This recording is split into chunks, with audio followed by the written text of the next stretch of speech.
తెలంగాణ ముఖ్యమంత్రి రేవంత్ రెడ్డి తీరుపై కాంగ్రెస్ నేతల్లోనే పలు అనుమానాలు వ్యక్తమవుతున్నాయి. తాజాగా తెలంగాణ సీఎం ఢిల్లీలో చేసిన వ్యాఖ్యలు ఆ పార్టీ నేతల్లో మరింత హాట్ టాపిక్గా మారాయని చెప్పాలి. రాష్ట్రంలో మాత్రం కేంద్ర మంత్రి కిషన్ రెడ్డిపై కేకలు వేసే ముఖ్యమంత్రి రేవంత్ రెడ్డి ఢిల్లీకి పోయి మాత్రం చర్చల ద్వారానే సమస్యలకు పరిష్కారం దొరుకుతుందంటూ సన్నాయి నొక్కులు నొక్కటం వెనుక కారణం ఏమై ఉంటుందా అన్న చర్చ ఆ పార్టీ నాయకుల్లో సాగుతోంది.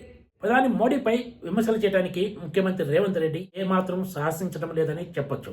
అంతా రెడీ అయిపోయిన తర్వాత కూడా హైదరాబాద్ మెట్రో తొలిదశ టేకోవర్కు సంబంధించి కేంద్ర ప్రభుత్వానికి చెందిన ఇండియన్ రైల్వే ఫైనాన్స్ కార్పొరేషన్ రుణ మంజూరును నిలిపివేసింది. దీనికి ప్రధాన కారణం తెలంగాణకు చెందిన కేంద్ర మంత్రి కిషన్ రెడ్డి అంటూ ముఖ్యమంత్రి రేవంత్ రెడ్డి మీడియా సమావేశం పెట్టి మరీ తీవ్ర స్థాయిలో విమర్శలు గుప్పించిన సంగతి తెలిసిందే. Hyderabad first phase take over రెండవ దశ అనుమతులకు సంబంధించి కేంద్రం నుంచి గ్రీన్ సిగ్నల్ రాకుండా కిషన్ రెడ్డి అడ్డుకుంటున్నారంటూ కూడా రేవంత్ రెడ్డి ఆరోపించారు. ఆ తర్వాత కేంద్ర రైల్వే మంత్రి అశ్విని వైష్ణవ్తో పాటు కేంద్ర పట్టణాభివృద్ధి శాఖ మంత్రి మనోహర్ లాల్ ఖట్టర్ తోటి సమావేశాన్ని ఏర్పాటు చేయించాలంటూ ఆయన కేంద్ర మంత్రి కిషన్ రెడ్డికి లేఖ రాయగా కిషన్ రెడ్డి సీఎం కోరినట్లే ఈ సమావేశాలు ఏర్పాటు చేయించారు.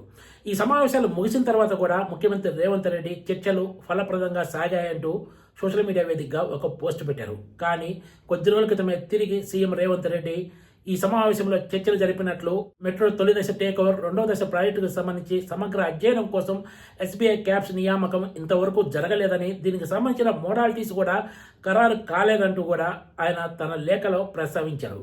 తాజాగా ఢిల్లీ పర్యటనలో మాత్రం ముఖ్యమంత్రి రేవంత్ రెడ్డి ఈ విషయాలను ఏమాత్రం ప్రస్తావించకపోవడం కూడా చర్చనీయాంశంగా మారింది.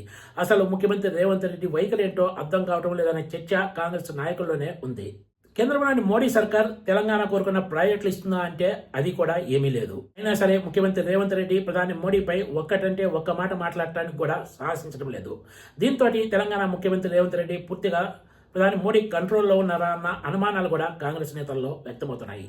రాష్ట్ర ప్రభుత్వం అయినా సరే కేంద్రంతో సఖ్యతతో ఉండి రాష్ట్రానికి అవసరమైన ప్రాజెక్టులు సాధించుకొని పనులు చేయించుకుంటే వాటిని గొప్ప విజయంగానే పరిగణించాలి. కానీ కేంద్రంలోని మోడీ సర్కార్ తెలంగాణ ప్రభుత్వానికి ఏమాత్రం సాయం చేయకపోయినా కూడా ముఖ్యమంత్రి రేవంత్ రెడ్డి మాత్రం విమర్శలతో కాదు చర్చలతోనే పరిష్కారాలు లభిస్తాయంటూ చెబుతున్నారు. దీంతో రేవంత్ రెడ్డి అసలు ఎజెండా ఏంటో అన్న చర్చ తెర మీదకి వస్తుంది. ఇక్కడ మరో కీలక విషయం ఏమిటంటే తెలంగాణ ప్రభుత్వం కాళేశ్వరం ప్రాజెక్టుపై సీబీఐతో విచారణ జరిపించాలంటూ అసెంబ్లీ సాక్షిగా తీర్మానం చేసి కేంద్రానికి పంపింది. ఇప్పటి వరకు కేంద్రంలోని మోడీ సర్కార్ తీరుపై ఎలాంటి నిర్ణయం తీసుకోలేదు. బీజేపీ పెద్దలు గతంలో కాళేశ్వరం అప్పటి బీఆర్ఎస్ సర్కార్కు ఏటీఎంగా మారిందని విమర్శలు గుప్పించారని, ఇప్పుడు అధికారంలో ఉండి విచారణకు ఎందుకు ఆదేశించడం లేదంటూ కూడా ముఖ్యమంత్రి రేవంత్ రెడ్డి పలుమార్లు బహిరంగంగానే ప్రశ్నించారు.